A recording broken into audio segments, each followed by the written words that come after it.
it chapter by chapter, one bite at a time. So many adventures and mountains we can climb.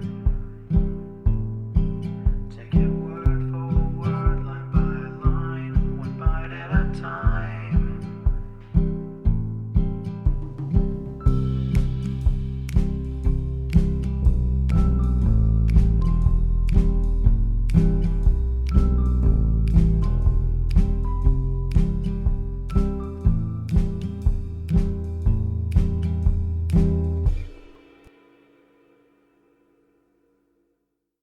Welcome to Bite at a Time Books, where we read you your favorite classics one bite at a time.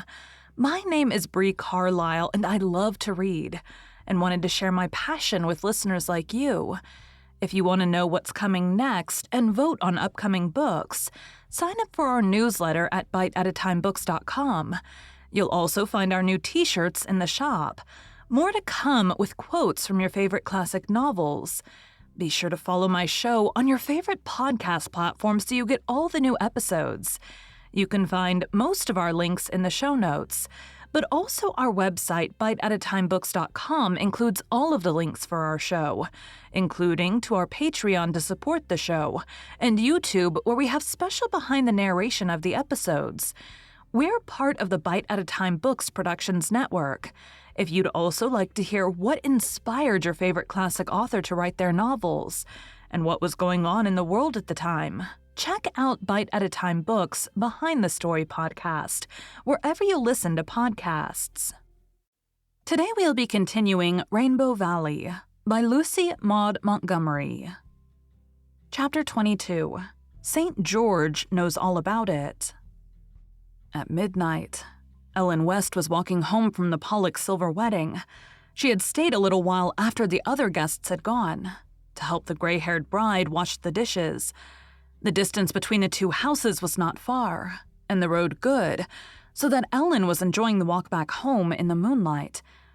The evening had been a pleasant one. Ellen, who had not been to a party for years, found it very pleasant. All the guests had been members of her old set, and there was no intrusive youth to spoil the flavor, for the only son of the bride and groom was far away at college and could not be present. Norman Douglas had been there, and they had met socially for the first time in years, though she had seen him once or twice in church that winter. Not the least sentiment was awakened in Ellen's heart by their meeting. She was accustomed to wonder, when she thought about it all, how she could ever have fancied him, or felt so badly over his sudden marriage. But she had rather liked meeting him again. She had forgotten how bracing and stimulating he could be. No gathering was ever stagnant when Norman Douglas was present. Everybody had been surprised when Norman came. It was well known he never went anywhere.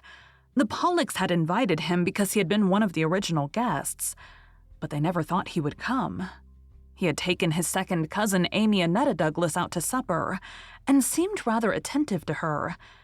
But Ellen sat across the table from him and had a spirited argument with him, an argument during which all his shouting and banter could not fluster her, and in which she came off best, flooring Norman so composedly and so completely that he was silent for 10 minutes, at the end of which time he had muttered in his ruddy beard, spunky as ever, and began to hector Amy Annetta, who giggled foolishly over his sallies, where Ellen would have retorted bitingly. Ellen thought these things over as she walked home, tasting them with reminiscent relish. The moonlight air sparkled with frost. The snow crisped under her feet. Below her lay the glen, with the white harbor beyond. There was a light in the manse study. So John Meredith had gone home. Had he asked Rosemary to marry him? And after what fashion had she made her refusal known? Ellen felt that she would never know this, though she was quite curious. She was sure Rosemary would never tell her anything about it, and she would not dare to ask. She must just be content with the fact of the refusal. After all, that was the only thing that really mattered. I hope he'll have sense enough to come back once in a while and be friendly, she said to herself. She disliked so much to be alone that thinking aloud was one of her devices for circumventing unwelcome solitude. It's awful never to have a man body with some brains to talk to once in a while. And like as not, he'll never come near the house again. There's Norman Douglas, too. I like that man, and I'd like to have a good rousing argument with him now and then. But he'd never dare come up for fear people would think he was courting me again, for fear I'd think it too, most likely. Though he's more a stranger to me now than John Meredith. It seems like a dream that we could ever have been beaux. But there it is. There's only 2 men in the Glen I'd ever want to talk to, and what with gossip and this wretched love-making business, it's not likely I'll ever see either of them again. I could, said Ellen, addressing the unmoved stars with a spiteful emphasis. I could have made a better world myself. She paused at her gate, with a sudden vague feeling of alarm. There was still a light in the living room, and to and fro across the window shades went the shadow of a woman walking restlessly up and down. What was Rosemary doing up at this hour of the night? And why was she striding around like a lunatic? Ellen went softly in. As she opened the hall door, Rosemary came out of the room. She was flushed and breathless. An atmosphere of stress and passion hung about her like a garment. "Why aren't you in bed, Rosemary?" demanded Ellen. "Come in here," said Rosemary intensely. "I want to tell you something." Ellen composedly removed her wraps and overshoes and followed her sister into the warm, fire-lighted room. She stood with her hand on the table and waited. She was looking very handsome herself, in her own grim black-browed style. The new black velvet dress, with its train and V-neck which she had made purposely for the party, became her stately, massive figure. She wore coiled around her neck the rich, heavy necklace of amber beads, which was a family heirloom.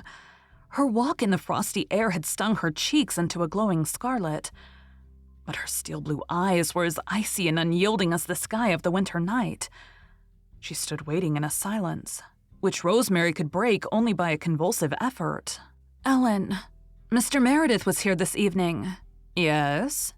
And he asked me to marry him. So I expected. Of course, you refused him." "No." "Rosemary!" Ellen clenched her hands and took an involuntary step forward. "Do you mean to tell me that you accepted him?" "No." "No." Ellen recovered her self-command. "What did you do then?" I asked him to give me a few days to think it over." "I hardly see why that was necessary," said Ellen, coldly contemptuous, "when there's only the one answer you can make him." Rosemary held out her hands beseechingly. "Ellen," she said desperately, "I love John Meredith. I want to be his wife. Will you set me free from that promise?" "No," said Ellen, merciless, because she was sick from fear. "Ellen."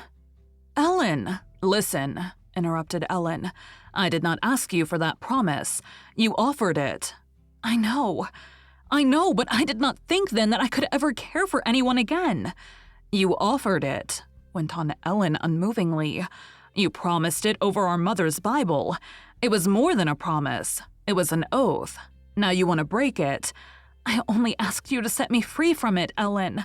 "I will not do it. A promise is a promise in my eyes. I will not do it. Break your promise. Be forsworn if you will, but it shall not be with any assent of mine." "You are very hard on me, Ellen." "Hard on you? And what of me? Have you ever given a thought to what my loneliness would be here if you left me? I could not bear it. I would go crazy. I cannot live alone. Haven't I been a good sister to you? Have I ever opposed any wish of yours? Haven't I indulged you in everything?"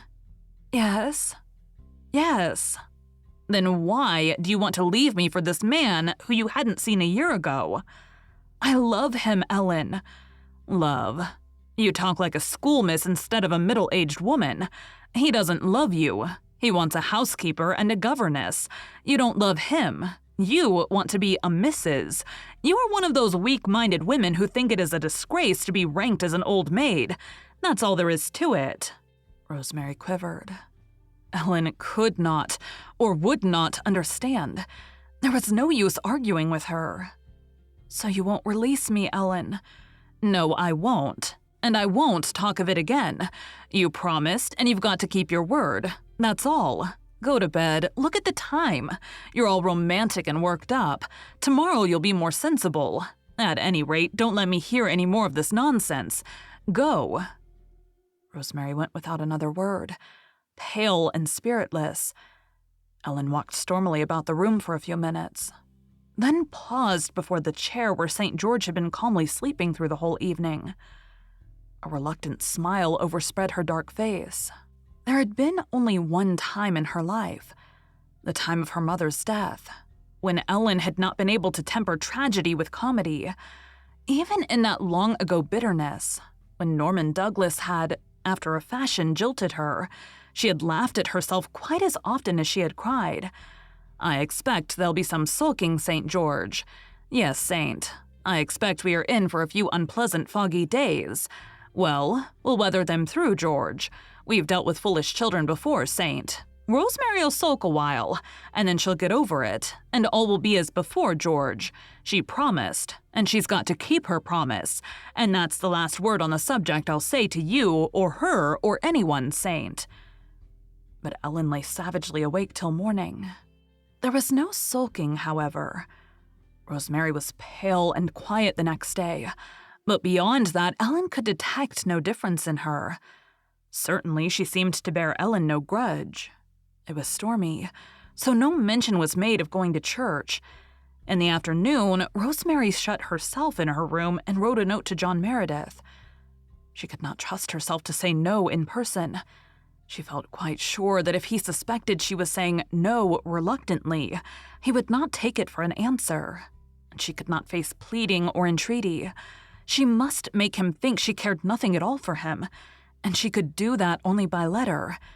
She wrote him the stiffest, coolest little refusal imaginable. It was barely courteous.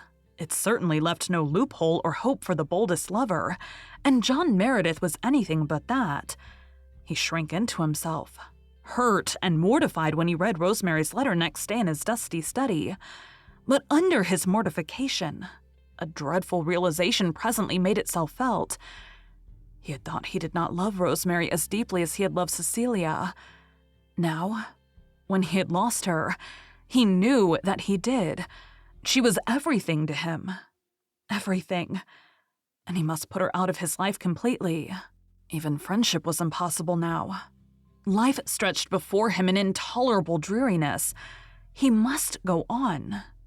There was his work, his children, but the heart had gone out of him. He sat alone all that evening in his dark, cold, comfortless study, with his head bowed on his hands. Up on the hill, Rosemary had a headache and went early to bed, while Ellen remarked to St. George, purring his disdain of foolish humankind, who did not know that a soft cushion was the only thing that really mattered. "What would women do if headaches had never been invented, St. George? But never mind, Saint. We'll just wink the other eye for a few weeks. I admit I don't feel comfortable myself, George. I feel as if I had drowned a kitten. But she promised, Saint, and she was the one to offer it, George. Bismillah." Thank you for joining Bite at a Time Books today, while we read a bite of one of your favorite classics. Again, my name is Bree Carlisle, and I hope you come back tomorrow for the next bite of Rainbow Valley. Don't forget to sign up for our newsletter at biteatatimebooks.com and check out the shop. You can check out the show notes or our website, biteatatimebooks.com, for the rest of the links for our show.